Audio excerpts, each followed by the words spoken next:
Good morning my dear student. आज की इस क्लास में हम लोग UP board class 12 physics English medium की हम लोग बात करेंगे, जिसमें आपको मैं टॉप 5 मोस्ट इंपॉर्टेंट क्वेश्चनों को कराऊंगा। इस वीडियो में आपको बेटा class 12 UP board English medium की हमको बात करनी है, यूपी बोर्ड इंग्लिश मीडियम। और आज का हमारा टॉपिक है बेटा फिजिक्स के मोस्ट इंपॉर्टेंट 5 क्वेश्चन। फिजिक्स के मोस्ट इंपॉर्टेंट 5 क्वेश्चन, टॉप 5 क्वेश्चनों को आज सॉल्व करना है। टॉप 5 क्वेश्चन, इन क्वेश्चनों को, ये ऐसे क्वेश्चन है जो 2019 से लेकर 2024 में मल्टीपल टाइम्स आपके रिपीट हुए हैं, इसलिए इन क्वेश्चनों को अच्छी तरह से आपको लर्न करना है। अगर इसके बाद भी कोई डाउट रह जाता है, या जो बच्चे हमारे टेलीग्राम चैनल से नहीं जुड़े वो बच्चे 7880960882, ये मेरा व्हाट्सएप नंबर है, इस नंबर के थ्रू मुझसे कॉन्टेक्ट करके टेलीग्राम चैनल की लिंक प्रोवाइड कर दी जाएगी आपको। अब हम चलते हैं बेटा क्वेश्चन आंसरों में। अगर आपको किसी भी सब्जेक्ट की पीडीएफ चाहिए तो भी आपको इसी व्हाट्सएप नंबर के थ्रू मुझसे कांटेक्ट करना है। अब हम चलते हैं बेटा अपने सिलेबस में। आज काम क्या है, आज हमको 5 मोस्ट इंपॉर्टेंट क्वेश्चनों को देखना है जो यूपी बोर्ड के पॉइंट से काफी ज्यादा इंपॉर्टेंट हैं। उनमें से पहला क्वेश्चन है बेटा ये, an electrostatic field lines is a continuous curve. कोई इलेक्ट्रोस्टैटिक फील्ड लाइन से वो कॉन्टिन्यूअस कर्व बनाती है। That is field line can not have sudden break, why not. बोला गया है कि जो आपकी इलेक्ट्रोस्टैटिक फील्ड लाइंस होती है वो कॉन्टिन्यूअस कर्व बनाती है, वो अचानक से ब्रेक क्यों नहीं हो सकती सडनली, ये बताना है आपको। तो the curve of the electrostatic field is a continuous curve. जो कर्व होता है बेटा इसका इलेक्ट्रोस्टैटिक फील्ड का, वो कैसा होता है बेटा, एक कॉन्टिन्यूअस कर्व होता है। कॉन्टिन्यूअस कर्व का क्या मतलब बेटा, कॉन्टिन्यूअस का मतलब ये होता है, जैसे आपका ये प्लस है बेटा और ये आपका माइनस है, तो यहां से इलेक्ट्रोफील्ड लाइन इस तरह से कॉन्टिन्यूअस लगातार निकलती है बेटा। कैसे निकलती है, इस तरह से, और माइनस के पास जा करके ऐड हो जाती हैं। तो ये हमेशा प्लस से निकल करके माइनस में समाप्त हो जाती है, इनको बोलते हैं। और ये कर्व कैसे हैं, कॉन्टिन्यूअस कर्व, लगातार बनते रहते हैं। वही बोला गया है बेटा कि the curve of the electrostatic field is a continuous curve. It is because the force acting on a charge particle is continuous. क्योंकि इन एन इलेक्ट्रिक फील्ड, क्योंकि वो बता रहा है ऐसा इसलिए हो रहा है क्योंकि force acting on the charge particle, जो चार्ज पार्टिकल पे फोर्स लगता है वो कॉन्टिन्यूअस उस पर लगता रहता है। और किसके कारण वो लगता है, इलेक्ट्रिक फील्ड के कारण। किसके कारण लगता है बेटा, इलेक्ट्रिक फील्ड के कारण। The value of the force varies in the electric field, और ये वैल्यू जो है आपकी फोर्स की वेरी होती रहती है किसके अंदर बेटा, इन साइड द इलेक्ट्रिक फील्ड। आपके फील्ड पर कहां पर आपने पॉइंट चार्ज को लिखा है उसका फोर्स इसके ऊपर निर्भर करता है continuously. So there are no sudden change in the electric field, इस कारण जो इलेक्ट्रिक फील्ड है वो सडनली चेंज नहीं हो सकती। ये आपका फर्स्ट मोस्ट इंपॉर्टेंट क्वेश्चन हो गया। अब हम चलते हैं सेकंड में बेटा। सेकंड क्वेश्चन आपसे कह रहा है बेटा, explain why two field lines never cross each other at any point. आपको ये एक्सप्लेन करना है कि क्यों दो फील्ड लाइंस कभी भी एक दूसरे को क्रॉस नहीं कर सकती किसी भी पॉइंट पे।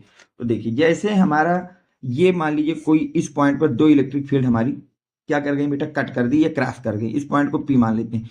इलेक्ट्रिक फील्ड लाइन क्या बताती है बेटा, इलेक्ट्रिक फील्ड की डायरेक्शन को बताती है। इलेक्ट्रिक फील्ड लाइन हमको क्या बताती है बेटा, इलेक्ट्रिक फील्ड की डायरेक्शन बताती है। तो अगर मैं इसके अकॉर्डिंग देखूं तो डायरेक्शन ये आएगी ई की, और इस पॉइंट के अकॉर्डिंग देखूं तो डायरेक्शन ये आएगी। जबकि किसी एट अ वन पॉइंट, किसी भी पॉइंट पर इलेक्ट्रिक फील्ड की मोर देन वन डायरेक्शन नहीं हो सकती, ओनली वन डायरेक्शन होगी। लेकिन अगर जो आपकी इलेक्ट्रिक फील्ड लाइन वो एक दूसरे को क्रॉस कर गई, एक दूसरे को क्या कर गई बेटा, क्रॉस कर गई, तो उस पॉइंट पर आप इलेक्ट्रिक फील्ड लाइन की कितनी डायरेक्शन बना रहे हैं, जो दो बन रही हैं। और वो दो जो आपकी इलेक्ट्रिक फील्ड की लाइन की डायरेक्शन बन रही वो आपकी कभी भी होंगी ही नहीं, नेवर। हमेशा एक पॉइंट पर, किसी भी वन पॉइंट पर इलेक्ट्रिक फील्ड की डायरेक्शन हमेशा यूनिक होती है। लेकिन अगर कहीं पर दो इलेक्ट्रिक फील्ड लाइन आपको एक दूसरे को क्या कर रही है, क्रॉस कर रही है, तो वहां पर इलेक्ट्रिक फील्ड लाइन के साथ हम लोग इलेक्ट्रिक फील्ड की दो डायरेक्शन दिखा सकते हैं, जो कि कभी भी पॉसिबल नहीं है। तो यही हमको लिख देना है। देखिए क्या लिखना है, the direction of the electric field eight any point is fix. Her point का, इलेक्ट्रिक फील्ड के अंदर जो भी पॉइंट है उसकी डायरेक्शन जो होती है वो फिक्स होती है। Two electric fields never cross each other, दो इलेक्ट्रिक फील्ड लाइन जो होती है वो कभी भी एक दूसरे को क्रॉस नहीं करती। Because if two field cut each other then there will be two different direction. अगर दो फील्ड लाइन एक दूसरे को कट कर रही है तो इसका मतलब है कि उस पॉइंट पर दो डिफरेंट तरह की डायरेक्शन है इलेक्ट्रिक फील्ड की, of the electric field at that point of intersection which is not possible, और ऐसा हमारा पॉसिबल ही नहीं है। Therefore two electric field lines never cross each other, बस ये आपको लिख देना था। चलते हैं बेटा थर्ड मोस्ट इंपॉर्टेंट क्वेश्चन में जो हमको लर्न करना है। थर्ड क्वेश्चन आपका क्या कह रहा है उसको देखते हैं। देखिए थर्ड क्वेश्चन आपसे कह रहा है, ये 2023 में बोर्ड की तरफ से आपसे पूछा गया है। बोर्ड की तरफ से आपसे क्या किया गया बेटा, पूछा भी गया, और ये किस बोर्ड में पूछा गया था, यूपी बोर्ड में पूछा गया था। अब हम चलते हैं इसको, देखिए क्या कह रहा है। ये बोल रहा है बेटा, so that newton per coulomb and volt per metre are the same unit. आपको ये शो करना है कि न्यूटन पर कूलम और वोल्ट पर मीटर दोनों की दोनों जो यूनिट है वो सेम है। Right the name of the physical quantity, और ये किस फिजिकल क्वांटिटी की यूनिट है ये भी आपको राइट करना है। तो देखिए according to question, Newton per coulomb equal होना है वोल्ट पर मीटर के। तो देखिए वोल्ट की अगर मैं बात करूं तो वोल्ट क्या होता है, यूनिट ऑफ पोटेंशियल डिफरेंस है। वोल्ट किसकी यूनिट बेटा, unit of potential difference divide by metre. अब पोटेंशियल डिफरेंस का फार्मूला क्या होता है बेटा, डब्ल्यू बाई क्यू। तो हम लोग लिख देंगे W by Q divide by metre. अब डब्ल्यू का जो आपकी यूनिट होती है वो होती है जूल, और क्यू की यूनिट होती है कूलाम। तो ये आपके डब्ल्यू बाई क्यू की जगह हम लिख सकते हैं जूल पर कूलाम, मीटर को मीटर रहने दीजिए। अब इसके बाद देखिए, अब हमको पता है कि जूल को हम लिख सकते हैं न्यूटन मीटर। जूल को क्या लिख सकते हैं बेटा, न्यूटन मीटर। और कूलाम हमारा कहाँ जाएगा बेटा, नीचे की तरफ आ जाएगा, तो कूलाम मीटर। न्यूटन मीटर पर कूलाम पर मीटर। तो अब देखिए मीटर से मीटर कट जाएगा तो आपके पास क्या आ जाएगा, न्यूटन पर कूलाम, न्यूटन पर कूलाम। और साथ में आपको यही प्रूव करना था कि न्यूटन पर कूलाम किसके इक्वल होगा, वोल्ट पर मीटर के इक्वल होगा। तो यहां से हमारा ये प्रूव हो गया, hence proved the physical quantity of electric field. और ये जो फिजिकल क्वांटिटी आपको दी गई है, जो यूनिट दी गई है, उस यूनिट किस फिजिकल क्वांटिटी की है, वो आपकी इलेक्ट्रिक फील्ड की है। किसकी है बेटा, इलेक्ट्रिक फील्ड की। ये इसका आपका आंसर हो गया प्रॉपर। चलते हैं क्वेश्चन नंबर 5 पर, वो 4 पर, सॉरी। क्वेश्चन नंबर 4 क्या कह रहा है, क्वेश्चन नंबर 4 आपसे कह रहा है, डिफाइंड इलेक्ट्रिक फ्लक्स। आपको डिफाइन करना है बेटा इलेक्ट्रिक फ्लक्स को, इट्स राइट एसआई यूनिट। और आपको वहां पे राइट करना है किसको बेटा, एसआई यूनिट को। डिफाइन करना है इलेक्ट्रिक फ्लक्स को, इट्स राइट एसआई यूनिट, और उसकी एसआई यूनिट को भी आपको राइट करना है। तो देखिए इलेक्ट्रिक फ्लक्स क्या होता है।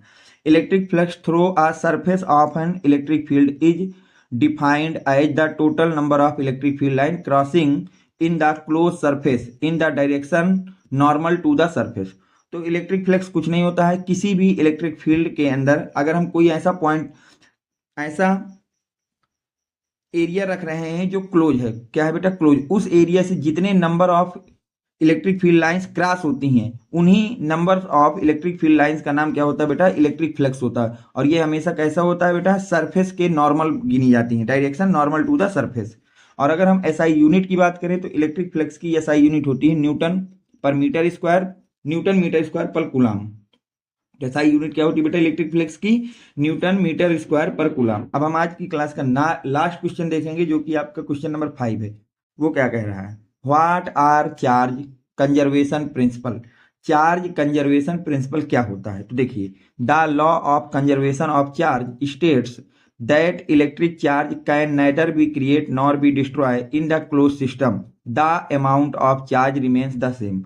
तो अगर हम बात करें चार्ज कंजर्वेशन प्रिंसिपल की, तो वो क्या कहता है कि law of conservation of charge बताता है कि electric charge can neither be create nor be destroy. ना तो उसको आप किसी क्लोज सिस्टम के अंदर क्रिएट कर सकते हो और ना ही उसको डिस्ट्रॉय कर सकते। The amount of charge remain same, अर्थात जो आपका अमाउंट ऑफ चार्ज है वो हमेशा क्या होता है, सेम होता है। तो आज की क्लास में हम बस ये टॉप 5 मोस्ट इंपॉर्टेंट क्वेश्चन हम लोग देखेंगे।